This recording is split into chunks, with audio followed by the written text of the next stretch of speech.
নমস্কার বন্ধুরা, memories of life চ্যানেলে আপনাদের সকলকে স্বাগত।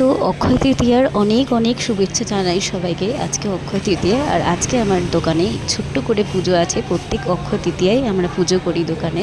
বছরেই এই একটাই দিন দোকানে পুজো করা হয়। তো এই দেখুন, আমার দোকানটা যতটা পেরেছি সাজিয়ে নিয়েছি। এবার চলে যাচ্ছি পুজো করতে। তো ডালার দোকানে চলে এলাম। এই ঠাকুরমশাইটা খুব সুন্দর পুজো করেন, তাই ওনার কাছেই আমি প্রত্যেক বছর পুজো করি। এই যে আমার দোকানের লক্ষ্মী, গণেশ আর মা কালী, এখানে পুজো করব বসে বসে। সকাল থেকে উপোস। আর আজকে পুজো দিয়ে যতগুলো আমার দোকানে কাস্টমার আসে সবাইকে একটু একটু করে মিষ্টি দিই। আমাদের তো সেরকম বাঁধা ধরা কাস্টমার আছে, তবে তারা আজকে যে আসবেই এরকম কোনো কথা নেই। তবে যারা আসেন তাদেরকে অবশ্যই দিই। এই দিনটা আমরা খুব ভালোভাবে পালন করি। আমার কাছে এটা খুবই স্পেশাল দিন, কারণ আমি দোকানটাকে সত্যি খুব ভালোবাসি। আমার খুব ভালোবাসার জায়গা।